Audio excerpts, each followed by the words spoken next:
Morning বন্ধুরা, তোমাদেরকে আরও একবার স্বাগত আরিমান স্টাডি সেন্টারে।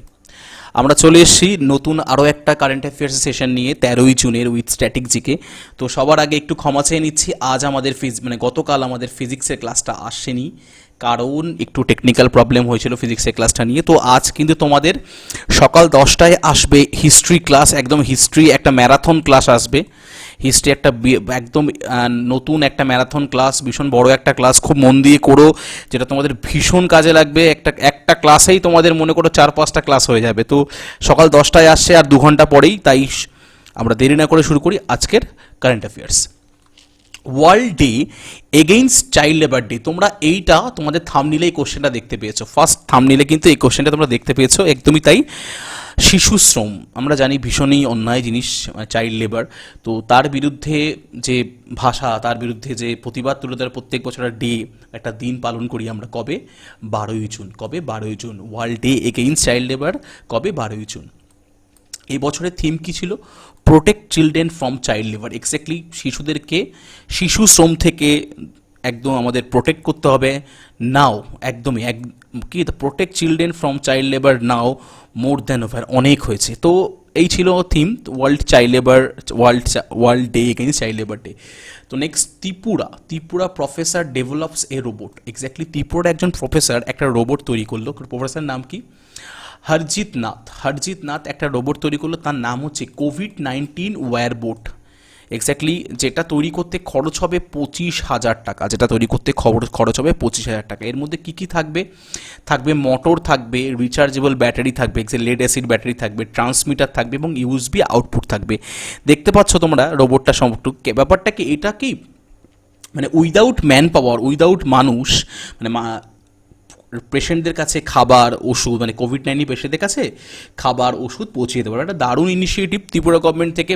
অনেক কম খরচে, মাত্র 25,000 টাকা এরকম একটা মেশিন তৈরি করতে পারলে অনেক মানুষ আক্রান্ত হতে বাঁচবে। এক্স্যাক্টলি আমরা জানি যে করোনাতে মেইন প্রবলেম যে টাচেই মানুষ কিন্তু আক্রান্ত হয়ে যাচ্ছে, সেটা যদি বন্ধ করা যেতে পারে এই রোবটের সাহায্যে, এটা কিন্তু বিরাট বড় একটা initiative. Next, Asian peace prize cancel due to কোভিড-19। আমরা তো কালকেই দেখলাম রামন মেগাসাইকায় বাদ চলে গেছে, একদমই কোভিড-19 আরও কত কিছু বাদ চলে যাবে। কি এটা ফিলিপিন থেকে দেওয়া হচ্ছে, ঠিক আছে। তো এই একই জিনিস, মানে পিস প্রাইজ এটা বলতে পারো। তো কালকে এটা নিয়ে আমরা আলোচনা করেছি। তো আগে যে কবার ক্যান্সেল হয়েছিল, একবার ফিনান্সিয়াল ক্রাইসিসে 1970 সালে, আর একবার ভূমিকম্পের জন্য 1990 সালে বন্ধ হয়েছিল। Next, Hubli station to get world longest platform. এটা কিন্তু একটা ভীষণ ইম্পর্টেন্ট, এবং আজকের দিনে জিকেতে স্ট্যাটিক জিকেতে একটা বিরাট বড় টপিক কি হলো, হুবলি কোথায় অবস্থিত? হুবলি অবস্থিত কর্ণাটকের হুবলি রেলওয়ে স্টেশন পৃথিবীর দীর্ঘতম রেলওয়ে স্টেশন। কত? 1400 মিটার। প্ল্যাটফর্ম কত? যে রেলওয়ে স্টেশনের প্ল্যাটফর্মটা রয়েছে 1400 মিটার। কত? 1400 মিটার। তাহলে সেকেন্ড চলে আসলো গোরখপুর। কে চলে আসলো? গোরখপুর কোথায়? ইউপিতে। গোরখপুর হচ্ছে ইউপিতে। থার্ড চলে আসলো কোল্লাম জাংশন। কোথায় এটা? কেরালাতে। আর ফোর্থ চলে আসলো খড়গপুর। এটা কোথায়? ওয়েস্ট বেঙ্গলে। তো আমরা ছোটবেলা থেকেই পড়ে এসেছি পৃথিবীর দীর্ঘতম রেল স্টেশন খড়গপুর, তারপরে পড়লাম গোরখপুর, তারপরে হলো কোল্লাম, ঠিক আছে। তো এখন সব থেকে বড় দীর্ঘ রেল স্টেশন কি? একদমই মাথায় রাখতে হবে, কর্ণাটকের হুবলি জাংশন দেখতে পাচ্ছি আমরা। কর্ণাটকের হুবলি জাংশন হলো বিশ্বের দীর্ঘতম রেলওয়ে প্ল্যাটফর্ম, যার দৈর্ঘ্য হচ্ছে 1400 মিটার এবং প্রস্থ বা উইথ কত? 10 meter. Next, Rattan Lal gets world food prize কে পেলেন এবছর 2020-তে? Rattan Lal, the eminent Indian American soil scientist. ইনি একজন soil scientist. Rattan Lal was on Thursday named this year recipient of world food prize for developing mainstreaming soil centric approach to increasing food production that conserves natural resources and mitigates the climate change. Exactly জলবায়ু পরিবর্তনের সাথে মৃত্তিকা ভিত্তিক যে ফসল তাই নিয়ে যে মৃত্তিকা ভিত্তিক ফসল বা যে খাবার তাই নিয়ে তার রিসার্চ এবং তার যে অবদান, সেই জন্যই রতনলালকে কিন্তু ওয়ার্ল্ড ফুড প্রাইজ তিনি এবছরের জন্য পেলেন। দেখতে পাচ্ছি আমরা ওয়ার্ল্ড ফুড প্রাইজ।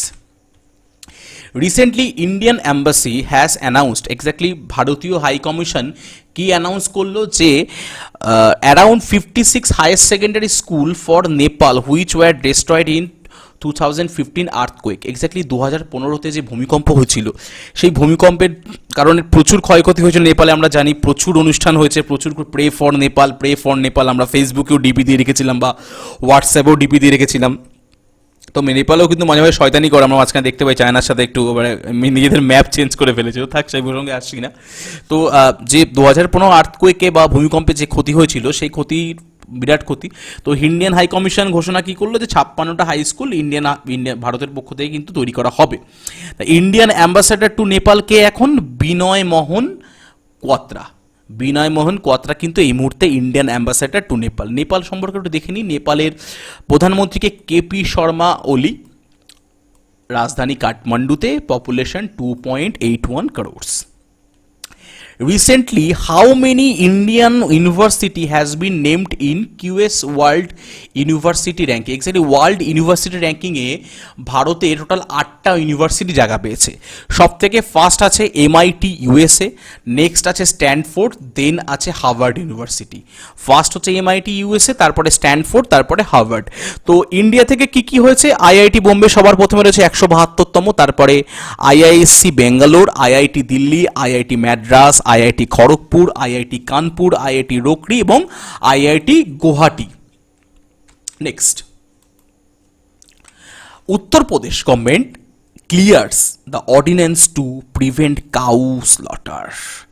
একটা বড় সড়ো কথা, মানে একটা বড় সড়ো, বিরাট বড় অ্যামেন্ডমেন্ট, একটা বিরাট বড় অ্যামেন্ডমেন্ট প্রায় 20 বছর পর ইউপি একটা বিরাট বড় অ্যামেন্ডমেন্ট নিয়ে এসে, সংশোধনী তাদের বিলে কি নিয়ে এসে, যে গরু হত্যা করা যাবে না। গরু হত্যা করলে কি হবে? গরু হত্যা করলে তার মিনিমাম 10 বছরের জেল হবে অথবা 5 লক্ষ টাকার জরিমানা হবে। প্রথম স্টেজে কিন্তু 2 থেকে 7 বছরের জেল, ঠিক আছে, আর 1 লক্ষ টাকার কিন্তু জরিমানা। যদি নেক্সট বার সেম ভুল করে একদম 10 বছরের জেল এবং 5 লক্ষ টাকা জরিমানা। এটা হতো ইউপি বলেই সম্ভব, এটা ইউপি যোগী আদিত্যনাথ বলেই সম্ভব। তো দেখে নি ইউপি সম্পর্কে। ইউপি কবে তৈরি হয়েছিল রাজ্য? 24 জানুয়ারি 1950। জেলা আছে 75টা। মুখ্যমন্ত্রী যোগী আদিত্যনাথ, গভর্নর আনন্দীবেন প্যাটেল। বিধানসভা বাইক্যামেরাল 100টা আর 403টে করে সিট রয়েছে। লোকসভায় আছে 80টা এবং রাজ্যসভায় আছে 31টা। আমরা দেখে নিতে পাচ্ছি ম্যাপে। The country has decided to set up its coal exchange. Exactly কোন কান্ট্রি কোল এক্সচেঞ্জ তৈরি করছে? কোন কান্ট্রি? ইন্ডিয়া। এক্স্যাক্টলি অনলাইনে বিজনেস হবে, কোলের বিজনেস হবে অনলাইনে। The coal produced in country will be trade on coal exchange and online platform where pricing is determined transparently through demand and supply. যা demand থাকবে সেই অনুযায়ী দাম ঠিক হবে। ডিমান্ড সাপ্লাই যেমন প্লেনে হয়, আমরা জানি প্লেনের টিকিটে, ট্রেনের টিকিট যে তৎকাল আমরা যে প্রিমিয়াম টিকিট দেখতে পাই, যেমন ডিমান্ড তেমন দাম বা তেমন সাপ্লাই, ঠিক আছে। তো অ্যাকর্ডিং টু ওয়ার্ল্ড ব্যাংকের তথ্য অনুযায়ী গ্লোবাল ইকোনমি কতটা হ্রাস করছে? 5.2%। এটা একটা বিরাট বড় ফেইলিয়ার সারা বিশ্বের ক্ষেত্রে। ওয়ার্ল্ড ব্যাংক বলছে যে এই প্যান্ডেমিক, এই কোভিড-19-এর জন্য সারা বিশ্বের ইকোনমি ফল করবে কতটা? 5.2%। According to the world bank, the global economy which has plunge into severe contraction will shrink by 5.2% due to the massive shock of corona virus. তো ওয়ার্ল্ড ব্যাংক সম্পর্কে দেখিনি আমরা। ওয়ার্ল্ড ব্যাংক জানি দুটো সংস্থার সমন্বয়ে গঠিত, একটা হচ্ছে IBRD, একটা IDA, exactly international bank for reconstruction and development, আর একটা কি ইন্টারন্যাশনাল ডেভেলপমেন্ট আছে IDA। হেডকোয়ার্টার কোথায়? ওয়াশিংটন DC USA-তে। প্রেসিডেন্টকে ডেভিড মালপাস, ঠিক আছে। তো চলে আসছি next. Recently national skill development corporation NSDC কাদের সাথে পার্টনারশিপ করলো? TCS, exactly Tata consultancy service, iON digital বলা যাকে, তাদের সাথে কিন্তু একটা অ্যালায়েন্স করলো। কি যে NSDC যারা ট্রেনিং করে তাদেরকে ডিজিটাল স্কিল দেওয়ার জন্য, বা ডিজিটাল স্কিল কি, এই অংশীদারি লক্ষ্য কি? NSDC অনলাইন সামগ্রীর প্ল্যাটফর্মটিকে শক্তিশালী করে তোলা। জানি TCS অনেক বেশি শক্তি, আমরা জানি যত ইন্ডিয়াতে যত অনলাইন পরীক্ষা ম্যাক্সিমামটাই কিন্তু TCS আয়ন কিন্তু কন্ডাক্ট করে, তাই ওরা টেকনিক্যাল দিক থেকে এবং ডিজিটাল স্কিলিং দিক থেকে অনেক বেশি এগিয়ে রয়েছে। তো এই ছিল আজকের দিনে আমাদের কারেন্ট অ্যাফেয়ার্স। ভালো লাগছে তোমাদের, লাগলে তোমরা অবশ্যই লাইক করো, চ্যানেলটাকে শেয়ার করো। বারবার বলতে হচ্ছে আমাদের এই মুহূর্তে ম্যান পাওয়ার কম, তাই তোমরাই আমার ম্যান পাওয়ার, তোমরাই আমাদের এনার্জি। তো বেশি কথা বাড়াবো না, যদি পিডিএফ প্রয়োজন হয় এই ভিডিও ডেসক্রিপশনে গুগল ড্রাইভের লিঙ্ক পাবে, অথবা আমাদের টেলিগ্রাম চ্যানেল আরিয়মান স্টাডি সেন্টার লিখলেই কিন্তু তোমরা আমাদের সমস্ত পিডিএফ, এতদিন পর্যন্ত সমস্ত পিডিএফ একসাথে পেয়ে যাবে।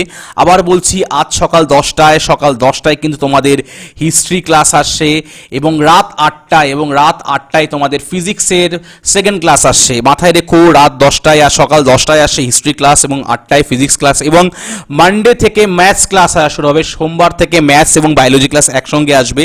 তাই সঙ্গে থেকো, ভালো থেকো, সমস্ত সতর্কতা মেনে চলো। আজকের মতো চলছি, কালকে নতুন একটা কারেন্ট অ্যাফেয়ার্স সেশন নিয়ে তোমাদের সঙ্গে দেখা হবে।